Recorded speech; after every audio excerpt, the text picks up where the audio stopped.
Hello and welcome to Belong Group Wellness. You've got it tuned right here to MPW Digital TV Channel 9 with your host, that's me, Chad Bishop, and I'm excited to welcome you to another episode here in Belong Group Wellness where we'll be talking about a lot of different things revolving around the concept of eating wisely. Today's theme specifically is the 80% rule, so you're going to learn all about what that means.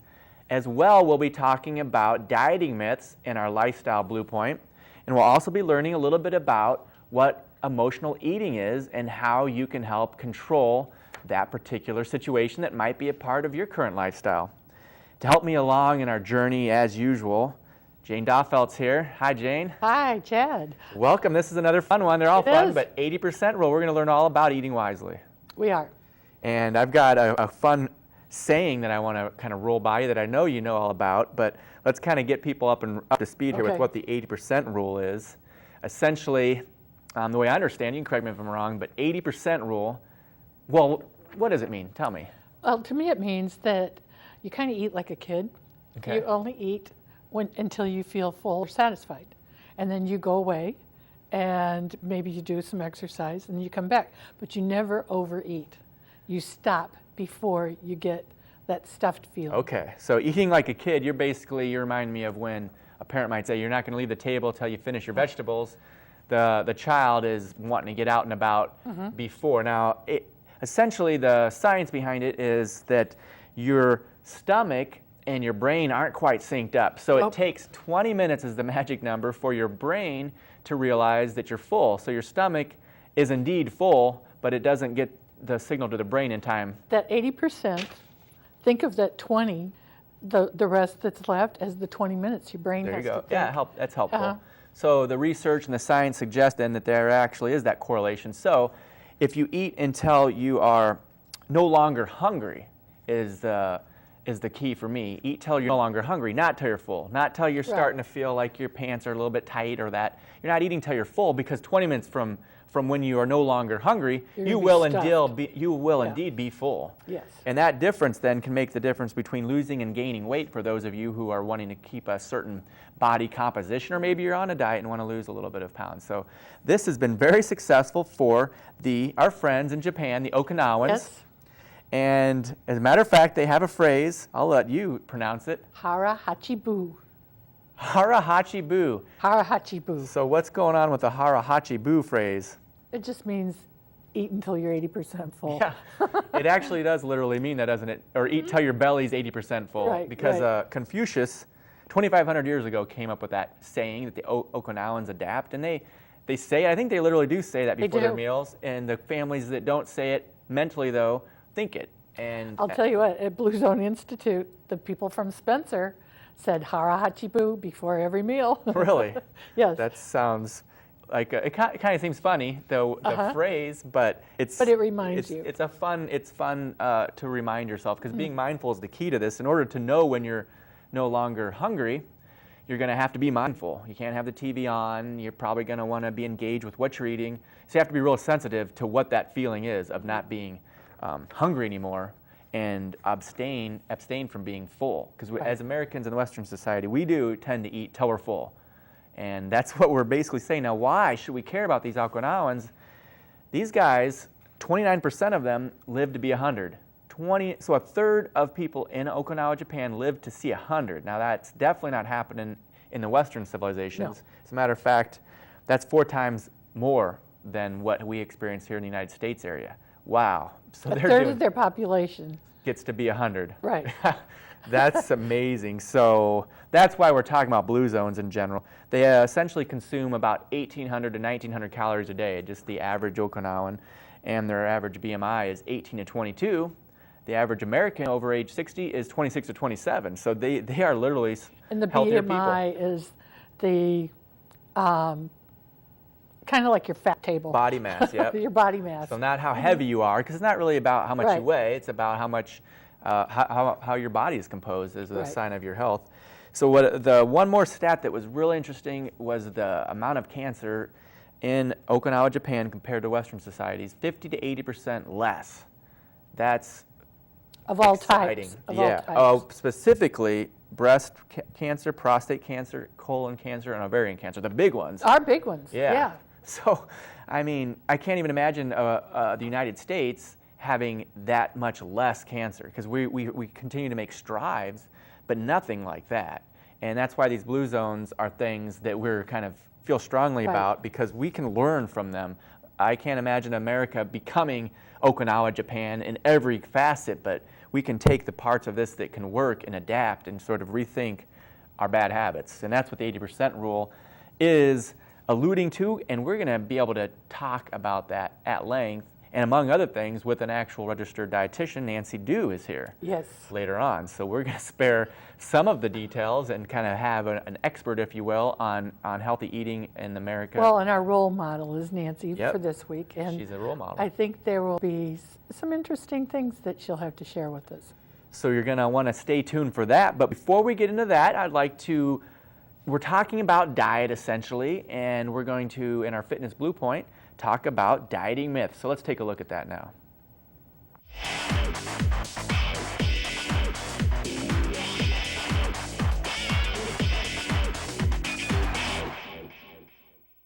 In a society that is becoming increasingly health conscious, more and more information is constantly coming out on how to lose weight, how to get fit, how to eat, sleep, breathe, everything under the sun that will help you get healthy.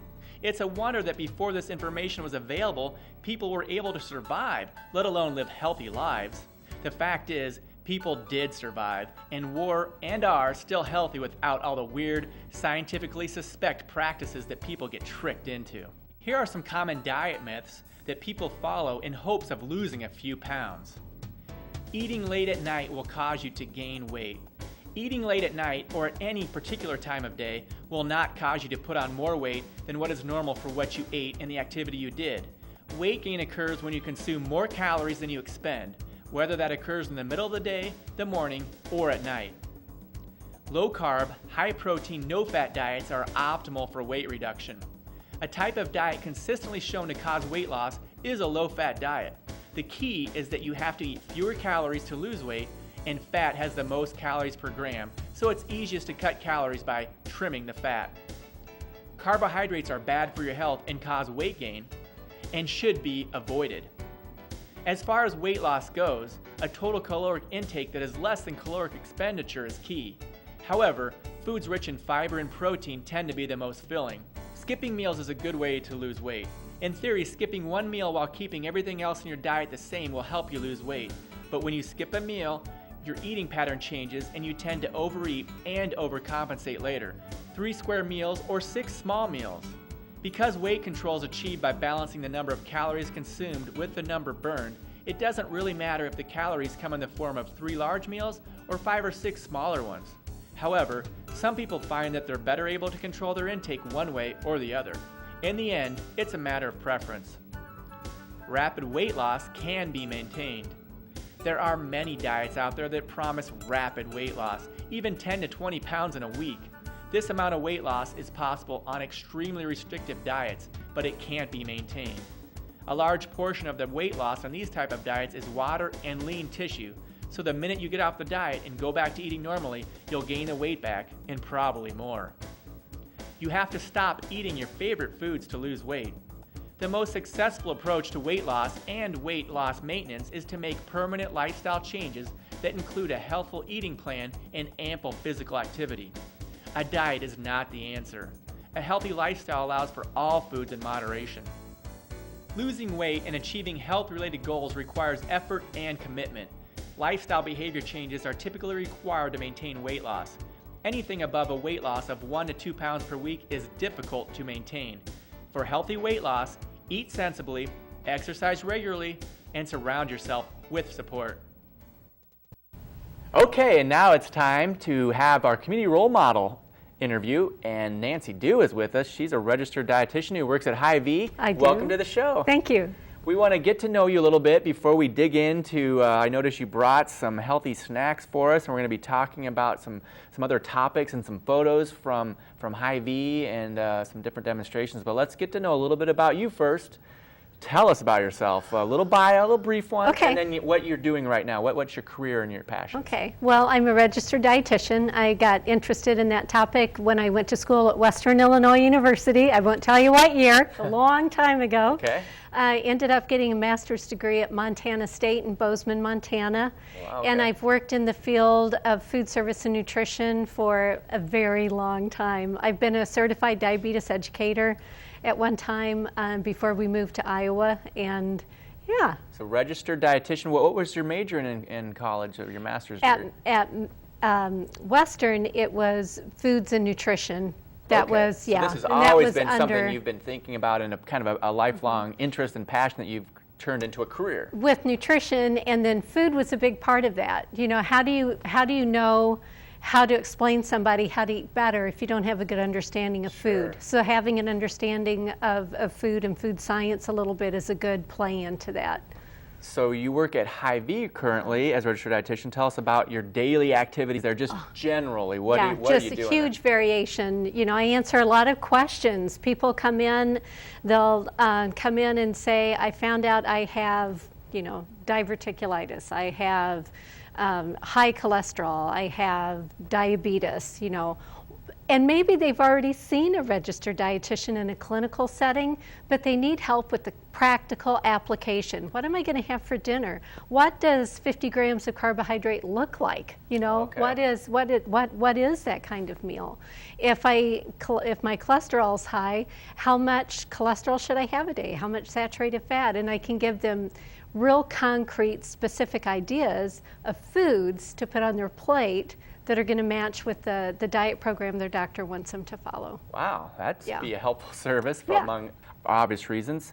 Tell us a little bit about, you were able to hear and then are knowledgeable with the Blue Zones. Tell us a bit about, from a registered dietitian's perspective, what is it, what do you like about this 80% rule? What don't you like maybe? Or can you relate to this whole concept of eating till you're 80% full? Simple. I love the concept, and the thing that I really appreciate about it is that it is a societal trend.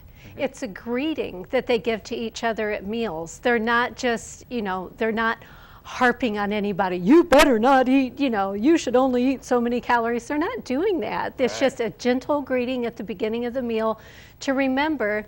And it's a hard thing to stop eating if you're really, really hungry. So just that little idea at the beginning of the meal that, oh, that's right. You know, by the time, like you guys were saying, by the time my brain catches up with my stomach, I'll feel full. That'll be enough. So I just like that. I like the fact that they do it as a society. It's common for Okay. them to do that, and just the science behind not overeating. Well, I appreciate reminding me and others that this is their lifestyle. They're not actually, it's almost like a sign of respect, or they value this whole concept. It's something I can think of in American society when I'm thinking about food eating competitions and a shows called Man versus Food. And in Western culture, there is a little nudge towards eating a lot. Yeah. You know, there's almost like, wow, you know, you ate an entire 72-ounce steak, you get a free T-shirt. Yeah. And that's some shows that I do watch, but it's sort of not working, quite frankly, Americans. And for us. Americans, I think that we've had a perception in the past of what healthy quantities of food are, and as for some reason, and I don't know why. If I don't know if it was the incidence of how often we overeat, or where the desire to fill up our plates a lot more and have a lot more food came from, but it hasn't been good for us. Our quantity, okay, so you brought an example. I think what you're mentioning, the amount of food that we used to consider a lot is different now. It's now different, yeah. Things have gotten bigger, Yeah. portion sizes have gotten bigger and bigger, and this is something that's mentioned about, okay, so we want to eat less. Are there some quick ways, tips and tricks to help us with this so that it's not such a burden, not such a negative? And I think Right. you've got a great example. Yeah, and I'll hold this up. I think you can probably see this. I can help. There we go. Thanks, Okay. Jane. You're welcome. Okay, that was a piece of china that was my great-great-grandmother's. So this was a standard serving plate, okay? I would say probably in the 1920s, maybe 1910, somewhere in that generation. My husband and I got married in 1977, and this was one of the servicewares that we were given as a gift. Look at the difference. That's right. Look at how much more food you could put on this plate compared to that. You know, No wonder they fill her up, right? yeah, yeah. So this was the 1970s, probably 10, 15 years ago. There you go. I bought this for just regular dinnerware. There you go. Okay. You can see that. And I don't know if you can see, but this is raised on the edges. So the actual part that you put on, food on? can you see that? Is On the sides. It's much smaller. This border is raised, so where you Okay. actually put your food is is right there. Okay, so it is. Yep. Okay, so I consciously bought something that would hold less food than what Okay, this yep. did. So the food would slide in the middle there. So actually, Yeah. the little workable groove. space There is you go. getting a little closer to your To what? great And grandma. this original working space, I don't know if you can see it, but it's about this far in off of the border from the, just where my finger is. Then it dips in. So there's two things going on here. One, you want to be able to think about it, be mindful by saying that phrase, hora hachi bu, eat till you're 80% full. But then at the other side of things, we want to not have to think about it as consciously. And if you use a smaller plate, you just eat less because you're subconsciously feeling like you're eating more. Like and that you're- kind of part of it, there's Right. a mental, almost like a mental trick that you're playing on yourself. But you get used to using these smaller plates. You can't put as much food on there for one thing, but you get that same mental sensation of having ate a lot. Yeah, you've eaten your plate. Yep, Yeah. you've cleaned the plate. Yeah. Yep. Not that that's a good thing, but yeah. Another thing that you might want to think about in this concept of trying to eat till you're 80% full is how hungry are you going into that meal? A person who starves himself all day and you go into the meal and you are so hungry, it is really hard to stop eating because you're so hungry. So thinking about things like maybe you need a snack in the middle of the afternoon, a healthy food, a handful of nuts, or a piece of fruit or something, just so that you can go home, prepare a meal if that's your role, and then be able to sit down and eat a meal without being so hungry that you're going to eat so fast. And that's another Okay. thing, is how fast you eat. Slow if down, you can right. slow down and give your body just a chance for that connection between the stomach and the brain, that helps a lot. So what do you think? Now, just be honest. Do you have a TV? Do you watch TV while you eat? And Sometimes. Sometimes. But did you kind of follow that? Sometimes people overeat when they watch TV, and that might be something the viewer at home can relate to, an area where they might be able to make a small change with respect to having TVs in the kitchen, for example. Uh-huh. That's a new thing, but it's kind of common Yeah. to see TVs in the kitchen. So, And I think especially if you're eating alone, it's nice to hear a conversation, or you could have music going on or something, but it's nice to do that. And again, having a smaller plate or putting what is and I hate to use the word appropriate, because appropriate's different for different people, but having the right amount of food on your plate to begin with, instead of having all of the food that you've prepared Like sitting family in front of style. you. Yeah, Right. and then it's so much easier if you have to actually get Yeah, up and yeah. go back into the kitchen to get more of something that might Yeah. make you Help- think twice. It'd help you slow down to Yeah. the process. Yeah. Okay. Well, we've got some other fun things to talk about, and we'll kind of be reminding ourselves about the 80% rule and the Okinawans. They essentially eat more plants and less red meats. They eat a lot of fish and soy, and that's important to kind of think about too. So not only how much they eat less than Americans, but they eat different kinds of things too, just by the nature of their agricultural situation, quite frankly.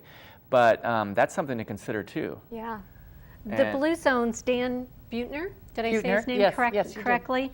in an interview that I read, said that they eat a lot of food. When you sit down to a meal there, it was amazing, but it's a lot of greens. It's a lot of things that don't have a lot of calories. Calories so like don't you add said, up, yeah. yeah, there's a lot less calories in a bunch of cooked kale compared to compared to meat of any kind.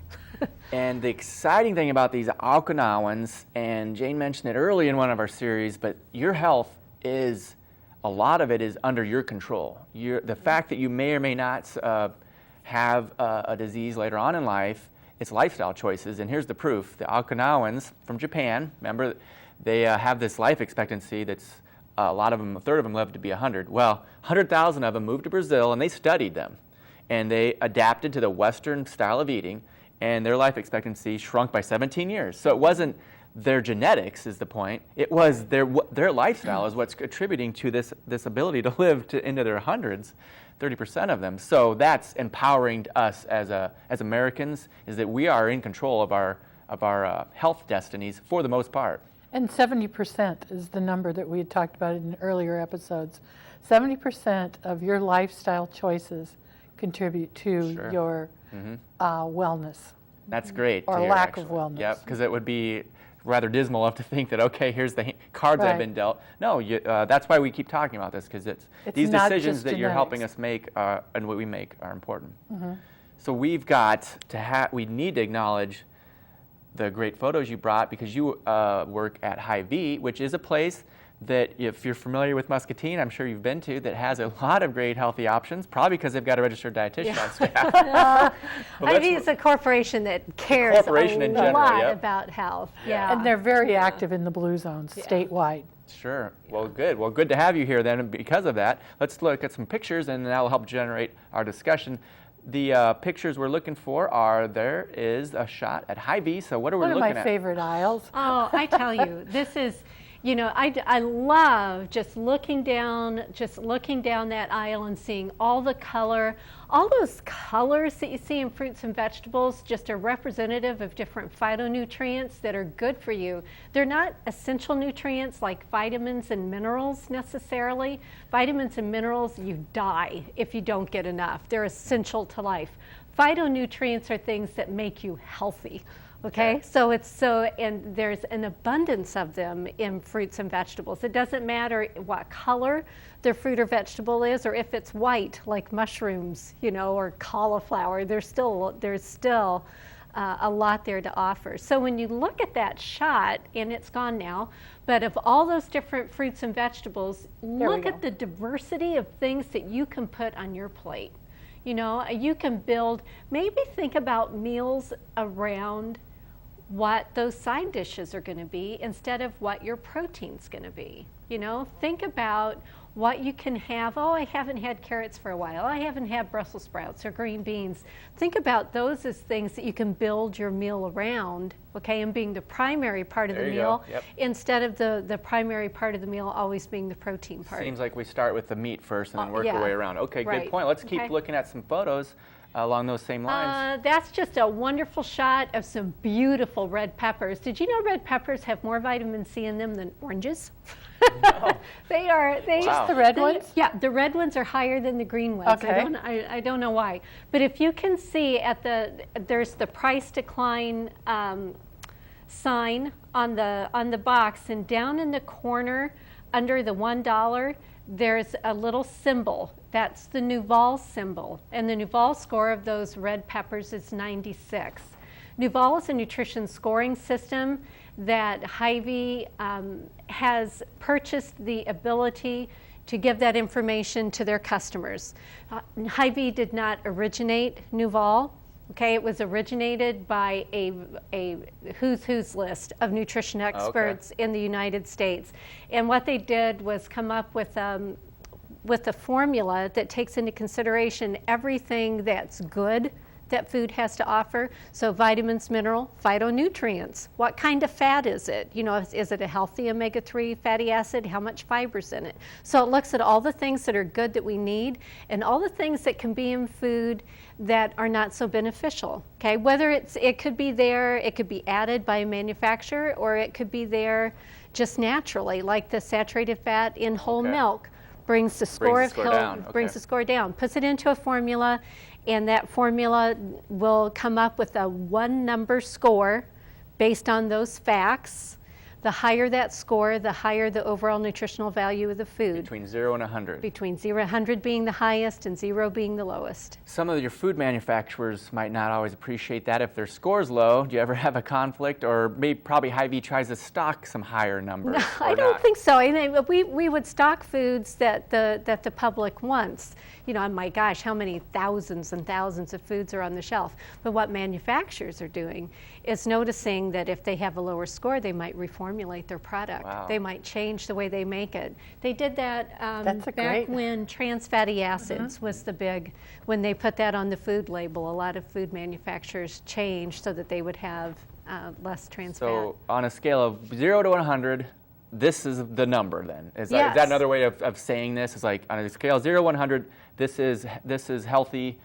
80 is healthy on a scale of 0 to 100 at 80th percentile, or Well, nope, that's saying that due to the nutrients that are in this food, it has a score of 80. And some food categories like produce, you're going to see a lot of hundreds, a lot of 90s in the produce department because there just isn't anything bad And in then the them chips aisle to deter. is like Yeah, and then you get to really some low other things numbers.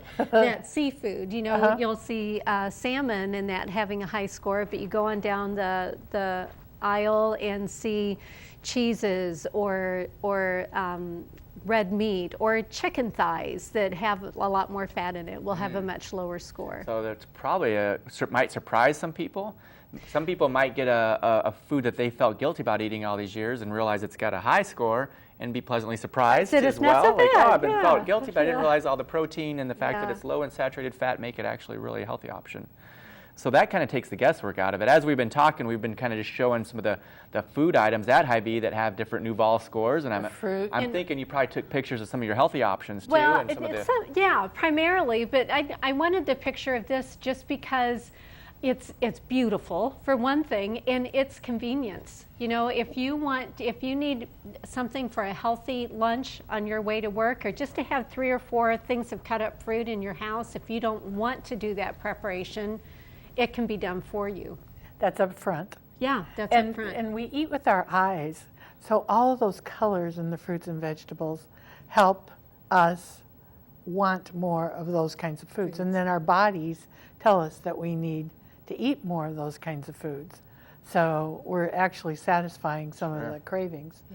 That instead of maybe the sugar in the candy bar, the sugar in the fruit, even though there's still sugar, we're going to have some of the other benefits would be the fiber and some of the other content that fruit has that candy bars don't. And sometimes people, you just want a candy bar. Sure. That happens sometimes, but it's the difference between what's the routine and what's the treat. And when the treats become routine, that's when it starts maybe interfering with our health a little bit. You know, if it's a very occasional treat, then that's part of our culture. Right. So, yeah. Hey, John, you can keep rolling through these photos as we kind of get some I ideas love here. those little bags of peppers. Oh, and right next to them are the tiny little cucumbers. Have you had I haven't those? tried the tiny little It's cucumbers. just, yeah, it's just a little, like, put your hand around it and eat But the I buy cucumber those with your little sandwich. peppers all the time. Yeah, they have a nice flavor. Wild salmon, you know, it's, Wild. What's that mean? that means it's caught from the wild instead of farm raised. Oh, okay. Yeah, yeah. And are those usually leaner than farm raised? Oh, I don't know. Okay. I don't know the answer Okay. to that. That's a cut of sirloin steak, which is probably one of the leaner cuts of red meat. So if you like to include red meat in your diet, and we have some information at the store about leaner cuts of red meat, and the guys that work behind the counter are knowledgeable to help you know how to prepare that. Because if you have something that's really fatty, it doesn't matter how bad you cook it, it's still going to have some moisture Sure. in it. But if it starts off really lean, yeah. Here's another example of how you can integrate vegetables and meat. Absolutely, and already fixed for you. You get dinner ready in Oh, those just are a just- few you can minutes. just buy those You straight buy from- those, yep, just like that. Yeah, chicken or That's nice of different you kinds. guys. There's the example with the Nuval score of whole milk and skim milk, and you can see the difference in the Nuval score, and it's because of that naturally present saturated fat in the whole milk And the fact that skim milk cream. has that, yep, has that taken What's off. what's the score for whole milk? Oh, I wish I could see it from here. Oh, I you don't have think that it's- memorized? I think it's, I don't know. I'm not sure. I know that the skim milk is 91. So So it's I way should have up there, known that yeah. it's Yeah. way Oh, up yeah. there. Yeah, comparison. The folks at home have a closer view, so Yeah, they they're can probably see, shouting yeah. at the screen right now. Yeah, Okay, so here's some other dairy options at Hy-Vee. And these are just some wonderful cheeses, and I like this picture, to be honest with you. Like you said, the eye candy. It's Right. just all the color. But there are things that are nice to have in some quantity in your diet, and cheese, even though it can be high in fat, offers a lot of flavor in a small quantity. So there's a place for that. Okay. And they have cheeses from Holland and Ireland Spain and and Spain, yeah, Ireland. uh-huh. Just yeah, and how beautiful is that? You know. Yeah, I It's feel like something bad you for could kids. hang on your wall almost, maybe. Yeah, doesn't it though? I feel Now, bad those for are kids that links. don't know how to pull carrot. who've never pulled a carrot Out out of of the the ground. ground. Yeah, to see what it looks Bugs like. Bunny style, maybe. I think those are kohlrabi Oh, in okay. between the beets and the carrots. Yeah. Yeah. And we had our master gardeners on earlier that Oh. talked about some of the fun that kids could have with the gardening, and carrots were one of the crops that could be Yeah. easily grown. This is a picture that shows our gluten-free signage around the store. And again, you can see the wonderful high Nuval score of flaxseed. It's 90, 91, if I'm being able to see that correctly. People who need gluten-free foods can have a really tough time shopping.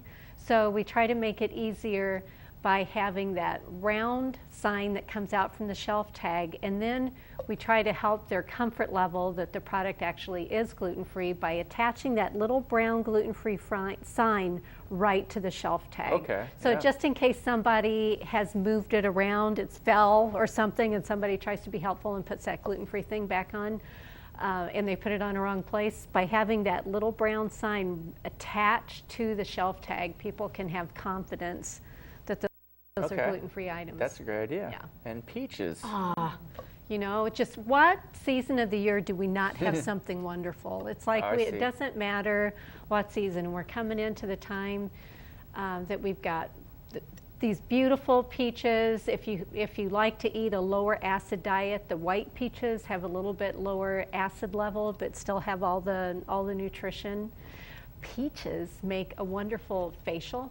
There's natural alpha hydroxy. If you take a peach and use the skin and kind of rub it down, or use a fork to really work it down, put a little bit of yogurt, maybe a little bit of honey. If you want it to be a scrub, throw in some oatmeal, put it on your face. Who Good would have known that our nutrition inside out nutrition. So. That's a different way to keep your calorie intake low, too. You just bypass your mouth altogether. And if it can get through your skin, then it deserves to be part of your calories for the day. Well, that was quite interesting. Briefly, it's not, in my opinion, the responsibility of grocery stores to help us eat better in some ways, but I'm getting the sense that Hy-Vee does kind of take it upon themselves to help us make better decisions. I know I've been through different grocery stores, and let's just say Oreos is on sale. One time, the Oreos were displayed 3 or 4 different places throughout my shopping experience. Okay. By the 4th time, I broke down and put them in there because I can only fight that for so long, and I was getting hungrier as I went too. Yeah. So I'd appreciate. I think if Muscatine became a Blue Zones committee, they'll be implying that grocery stores can kind of get on board and help us make these decisions, especially as we're early on adapting these lifestyle choices. Well, and I think Hy-Vee's already started some of that. Sounds like it, because yeah. as you come out to the checkouts, those are the impulse aisles. And so in some of the checkout lines at Hy-Vee, you will find like a piece of fruit or something that's an alternative healthy snack that as you're checking out, oh, I can take this banana to work with me. That's a great idea. And actually, small individual bags of these chips that we've got, the Food Should Taste Good chips, Well, have yeah. a Nuval score in the high 30s. So Okay. for a chip, that's pretty good really, for a really chip. good. Yeah, yeah. Well, we only have a couple minutes left, which is great because you brought a dish that actually only takes a minute and 30 to Yes. make, and you can explain how this might be a healthy option Hey. for those of you who want to get your diet in check. All right, now you'll have to excuse my fingers because I did not bring gloves. So That's all right. What do we so have? we'll just throw this together. This is a dip that you can make in a minute. So you'll have to time me and see if I actually accomplish this. What this is hummus. Hummus is a dip that's made from garbanzo beans. Okay. So we've got some protein in here and some nice fiber, and I actually had cleaned this plate really well before I came in. So we're just going to spread that out on a plate. And the reason you can make this entire dish in a minute is by using Hy-Vee's salad bar. I went to the salad bar and got a bunch of different toppings to have on this. So this hummus that we're using is called sun-dried tomato, and it has a taste very much like refried beans. Ooh. So this is going to be a dip that's kind of like tacos. All right, Great. so I noticed that on our salad bar we had some, I thought it was arugula, and I just couldn't pass that up to include that on this. We often have spinach, but this was a new one to me. So we're just going to throw some of that on top. And I've is got the darker the green, the higher the probably, flavor and the nutrient content? probably, Okay. yeah. But even iceberg lettuce it has a Nouvel score in the 80s. Okay. Yeah, so that's not too bad. And we've just got some green, you guys like green peppers and onions? Oh, yes. All right. You Sure, said no. yeah. Okay, I was going to say, I didn't hear anything from Well, you. I So want we're to just live to going be to 100, so I like There that. we go. And our tomatoes weren't cut up, so I'm just going to slice some tomatoes and put that on there. Whoops. Getting kind of messy. So lots of color, So lots of lots color. of vegetables represented here. And we've even got a few jalapenos that were on Alright, little added the surprise. salad bar. A few olives. All right, we're What just about going a to squirt of a finish up. lemon or something like that? That would be too? wonderful. And there's so many different flavors of hummus. Uh-huh. In fact, I put some recipes out in the store. I don't know if you guys ever see the recipe center right by the produce aisle, but I put the recipe for this, and there are suggestions. You could use, make it more of a Greek dip and have some, there we go. How pretty is that? All right. gorgeous. Wow, looks good enough to eat. And There we It go. almost looks like a We will be tostada, eating this. doesn't it? Yeah, it does. does. It does. Is that a better shot, John? So a little bit of everything in here. We got hummus, jalapenos, lettuce, garbanzo, black olives, onion, a little bit of everything in there. And yeah, like you said, we eat with our eyes, and my eyes are telling me that looks like we need to try it. We've So- got a multigrain chip and a blue corn tortilla chip, and I've And these are all ones that are on the shelf. Yes, they are. Okay. They are. And here, I'm going to give you a plate because Okay. then, instead of eating lots of chips, you can double dip. Oh, You know what I'm saying? Yes. You know, you can take one chip and get several bites That's out a of good that. point too, So Nancy. we'll go like that. All right. Let me give you some. Do you like jalapenos? Don't double Yes, dip the I do. chip. Yeah, that's right. Bill That's taught us right. that. That's right. Well, my That's first a- bite was Okay. very delicious. There's a little bit of all the different ingredients were kind of mixed in there, so almost like a little taste explosion was going on. Yeah. And like you said, the hummus it tastes like a light refried bean. It does, yeah. So super easy. Great option, and yeah, I think you were you're right around the minute mark there, even with your explanation. So it didn't take long to make. And what do you think, Jane? Yummy. Harahachi-boo. Yeah. Well, we're going to continue munching away on this, and thanks for coming out on the show with us. It's been very educational. We learned a lot about what you do and about ways that we can eat better and live healthier lives. So Thank you. Thanks a lot. Thank you. Thanks for having me. We're going to carry on now with our show and learn a little bit about emotional eating in our next segment of Lifestyle Wellness Blue Points.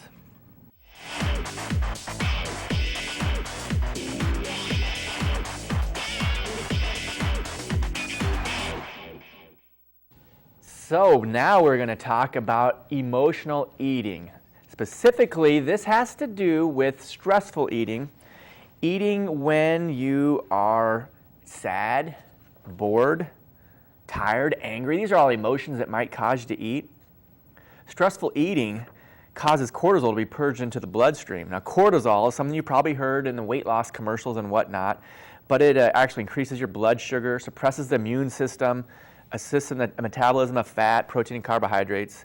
Quite frankly, today we live in a stressful society where we're constantly being bombarded with these stress hormones and the subsequent cravings for sugar. So having a stressful lifestyle is attributing to some of our negative health consequences.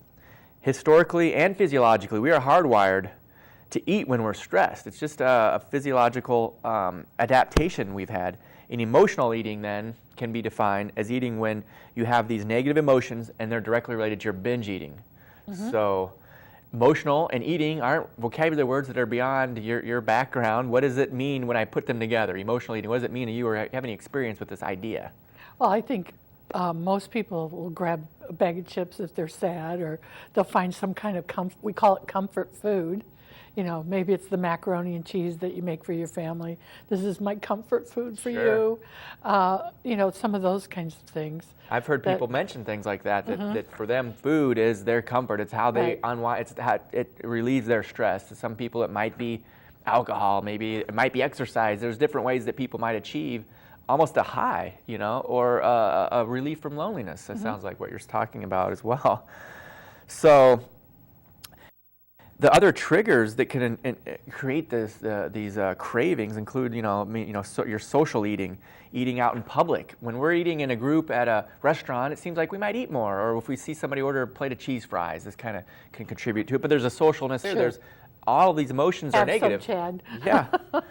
Childhood habits, mindless eating, self-sabotaging thoughts are what we're going to kind of wrap this up with later, because that's the key to this.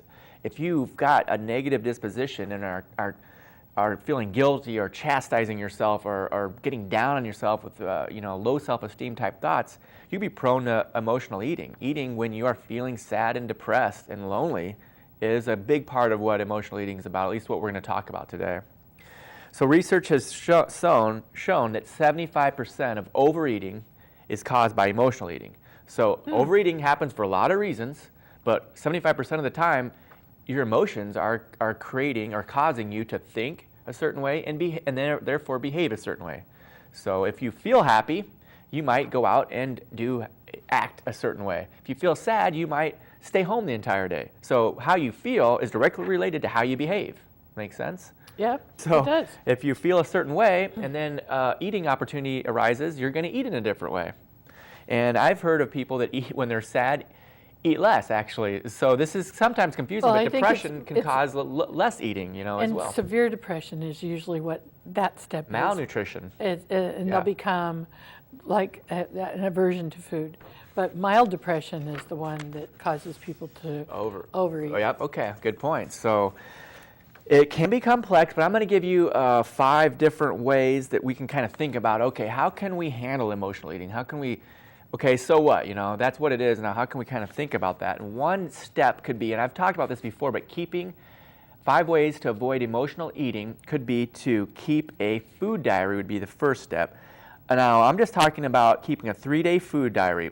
Times you eat, how much, and then how you felt would be step number 1 on our slide. And that way, it'll encourage mindfulness with respect to the amount of calories you're eating and then the why, because we have to learn a little about ourselves and this first. isn't trying to get people to feel guilty about what they're eating. No, it's just awareness. so that they recognize what they're eating. What you'll also notice when you do step 1 of keeping a food diary is that you'll notice, because you wrote down the times, you'll notice what times of the day you eat or might be more susceptible to emotional eating. So if you can start to log this and get a feel for, okay, I always seem to be at 3 p.m. seems to be a time when I overeat, or right before bed, or this and that. That can be insightful as well. And then basically, after you've done this for 3 days, you review the diary with a personal trainer if you've got, or a nutritionist like Nancy would be ideal. But just more importantly, review it with somebody else so you can kind of have a discussion about it. The second thing you do, once you know a little bit about yourself by documenting this, you can practice mindfulness. And this is the key. This will help you eat to the 80% full part as well. If you eliminate distractions, TV is the big one. So turn off the television during meal times. If you're by yourself, TV can become your friend. Sure. But we're talking about trying not to eat by yourself if possible. And we also talked earlier about if you're going to eat by watching the television, fill up your plate first. And fill up a small plate first. Sure. So that, I mean, Nancy showed us those plate That's sizes. a side note as well, yeah, that will, while you're doing this, kind of add that to the mix. But as far as emotional eating goes, the turning off the TV and taking the time to chew or drink to really taste your food. So how do you slow down? Well, quite literally, you take the time to chew it. And I don't think about chewing it. We do it so mechanically, but if you actually, like a fine wine, when they actually, talk about the palate and they snip it first and then roll it in a glass, just really take the time to chew your food. And then social situations, like the picture had those guys at the football game, but if you're in a situation with lots of noise and good cheer, it's easy to get kind of wrapped up in the whole thing. We all gain a little bit of holiday weight. That might be happening, but that's the example of how to stay mindful, is to eliminate some of those distractions. When it's time to eat, it's time to really think about this. It's the difference between living to be 100 and living to be 60. This is an important thing, where this isn't just haha. Why should I be mindful before I eat? This is one of the most important decisions you can make, is what you put in your body and how much. The third thing involving emotional eating would be recognizing the feeling of hunger. So you can kind of see why I've got this for today's episode, but understanding the difference between physical and emotional hunger is what we're talking about here. And I've got a little 10-second cure for stressful eating. Step number 1 is to think of your stomach as a gas tank and try to measure how full or empty it is. So you kind of do an inward search, We just had a little snack, but how full do you think you are? And give that number a rating. 1 is starved, 10 is overfull. So the goal then, this 10-second cure for stressful eating, is to eat when your stomach feels at about a 4. So you're not famished, you're somewhat hungry would be the adjective that you would use, but you're not starving. And this way you won't overindulge. And Nancy mentioned that earlier in the show, but if you eat lots of smaller meals, that can help you with this situation, because you don't overeat then. So 4, does that make, you think that'd work for you? I like the fuel gauge. Yeah, the gas Just tank. because if you fill it up and you go over, you're dumping all of that That gas. gas is coming all over and Right, and it's stinking up your hands and it's not rolling doing in a anybody puddle. any Yep. good. So it's like overeating is Especially not you. Yeah. right.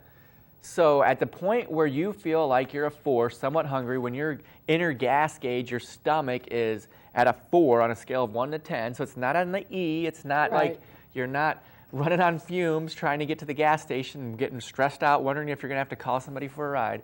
You're at a 4. You're never really hungry, starving. You're just somewhat hungry. I'm somewhat hungry. Go ahead and eat.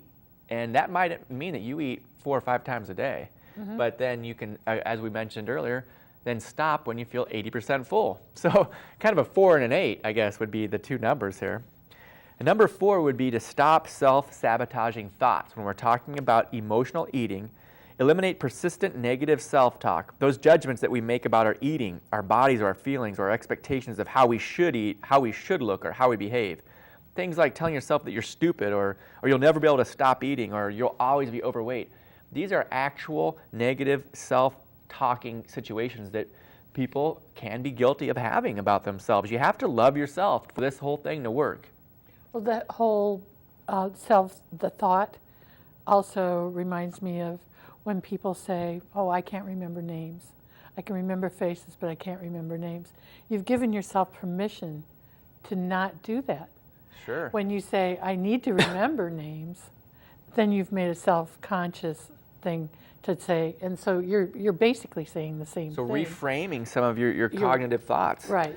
So how can we help address this idea of having negative self-sabotaging thoughts? And one kind of cue would be to ask yourself, would you talk to your friend like this? Would you tell your friend so that you respect, hey, you're stupid, or you'll always be overweight? Chances are the kind people in our viewing audience wouldn't talk to others that way. So then the question is, why would you talk to yourself that way? Why are we so much harder on ourselves than we are on other people? And I mean, obviously, we're closer to ourselves. We understand our own inner psyches. But Kind that's of a right good tribe again, right? kind of a Don't hang out with somebody that's going to hurt your psyche. kind of all along those lines. But so teaching yourself to love yourself as you are, but being honest with yourself when we're talking about making a few lifestyle improvements that might help you lead a more fulfilling life. But stop those self-sabotaging thoughts, because those are creating this emotional eating situation. And the 5th thing you can do would be to build resilience. Developing an emotional toughness can help you. Resist the urge to bend when times get rough. So toughen up, Buttercup, would be a phrase, but Haven't being heard that one resilient. for a while. And along those lines, then that's the slide it mentioned, is that you can build this by recharging. You know, you build this resilience by recharging. You can get through these tough times. You don't have to look for food. I can do it. I can do it. The positive thoughts. When we get in an emotional state, we have the tendency to blow things out of proportion, you know, make them personal or lose perspective. When our emotions are firing, we're not in the best control, if you will, of some of our actions and behaviors and our thoughts. And so that's why this is so important to think about emotions when it comes to eating, because it very much so affects how we eat. So ways that we can recharge would include things like exercising. Now, the Okinawans, our friends we keep talking about, have been noted for two forms of exercise: walking and Tai Chi. And Tai Chi. Yep, you knew them. Yep. Just to avoid an awkward edit, I go ahead and I mention them. But those are the two that the Okinawans do, and so we're kind of big on walking. Americans, we have access to fitness clubs, community-wise. Different groups have like the Watermelon Stampede, the running club. We have a lot of access to healthy physical activities. But other ways include exercising, but include talking with a friend, meditating, finding a change of scenery, to just taking a mental break. Getting a good night's sleep will help you avoid emotional eating. And these will form basically a foundation then of wellness that will avoid those self-sabotaging negative thoughts that will lead you to binge eating, which is primarily caused through emotional eatings. Feelings of depression, sadness, loneliness, despair. Feelings of happiness can cause you to overeat at a big birthday party. You're so happy, I use food to celebrate. So it's not really, I'm not pinpointing any specific emotion. Emotions in general need to be kind of acknowledged. Treat yourself with kindness, Jane. Okay. Please. Enough's enough. No, I'm just teasing, but that's a kind of rule of thumb. I know. Treat yourself with kindness. It's easy to overlook ourselves as people. A lot of people strive to treat others with kindness. Great, Right. but at some point too, in order to be able to be as healthy and well to treat others with kindness, you have to treat yourself with kindness too. And that'll help you eliminate those self-sabotaging thoughts. Don't make judgment when it comes to eating, your size, or what the scale says. So, you know, being harsh on yourself does have a time and place, but being too harsh can create a downward spiral. So I'm kind of advocating, you know, living in the moment, essentially. It's not so much about how desperate or how much despair you're in because you'll always be overweight or all those negative things, but living in the moment, right now, right here. The present is a present, you know. If you mess up, if you're living in the moment, if you mess up, Forgive yourself. get back up and try it again. Yep, Right. forgive yourself, because Oops, that didn't work. Yeah. I'm going to try that again. exactly. So living right here in the moment, we just had a nice, healthy snack with Nancy Dew, and so we're right on track. So we're going to keep that positive vibration going. But that's what emotional eating essentially is, and hopefully you can kind of see how that is important when we're talking about this whole idea of eating wisely. Well, I think the little snack that we had with Nancy is something that most people can pick up at their grocery store and have that as an alternative. Yeah, exactly. It So was a really simple snack. while you're getting used to the idea of addressing your emotional concerns, if you go to the grocery store when you're in a healthy state of mind, you'll probably make some more positive changes. Better decisions. Then you're at home and crisis strikes and you go to the pantry. You don't have some of those negative options to choose from, maybe, is kind of what you're saying. With Right.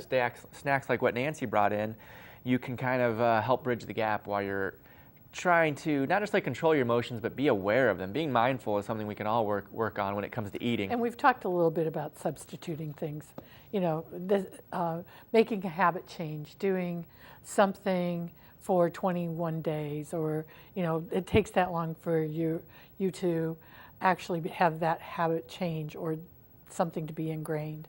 So, you know, if you have 21 episodes of maybe feeling depressed or I want to eat, make sure that you've got some alternatives that are good, healthy ones as a snack, and don't put them in the special drawers, and then you forget them, and you open up the drawer and it's like, oh, there goes my green peppers, you know. Yeah. But put them right there, right in front of Okay. you. You know, it's kind of like when we were talking about restaurants with the new Blue Zones restaurant guidelines, they don't put the French fries as the number one choice on, you know, your sides. When your sides are listed up there and it's like a side salad or cottage cheese or something like, well, don't you have French fries? Oh, we don't put them on the menu, but you can order them. Sure. You know. I can envision Muscatine becoming a society, if you will, kind of like the Okinawans, but where we almost start to use peer pressure to chastise each other when we got a big plate of greasy cheese fries, which every once in a while we're going to have. We did that with smoking. Smoking is a great example. Over time, society changes, and we're never going to be the Okinawans. We don't want to be. We're Americans, and we enjoy our Western cultures. But there's some of those things I can just sense there might be an initial. We've push made some changes too, because when Herm Ferrero was on, remember in the 50s and 60s it was the martinis and the highballs and all that stuff, and now we've kind of moved into the wines. It's already happening. Yeah, so. it already is.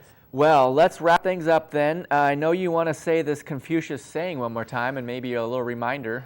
Hara hachi bu. So tonight, while you're eating, or this morning, right before you eat, say Hara hachi bu, which means Eat till you're about 80% full. But say Hara hachi bu. It's Hara hachi bu is a fun thing. that'll get Rolls you off the tongue. emotionally. Yeah, that's like a good pick-me-up. And sign up for Blue Zones, right, at the Right. bluezonesproject.com, which the website's right there. So, Right. Okay, well, thanks for joining us, Muscatine residents, on Belong Group Wellness. We've got another episode lined up where we'll be talking about downshifting, so you're going to stay tuned to our weekly series here on MPW Digital TV, Channel 9. I'm Chad Bishop on behalf of Jane Dahlfeld. Thanks for watching, and we'll see you next week. Hara hachi bu.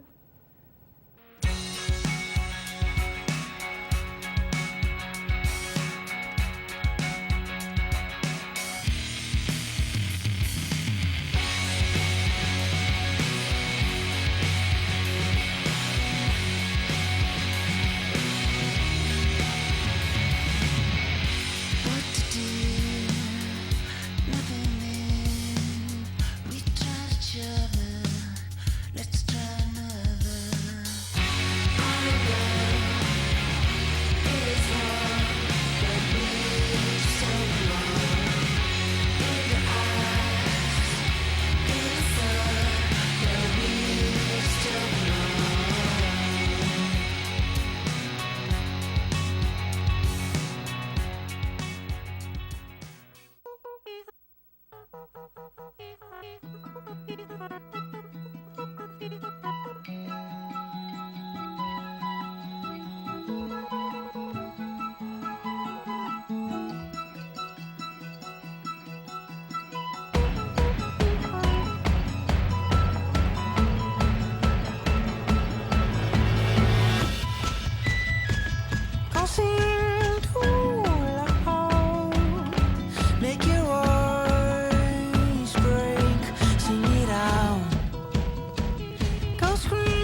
sweet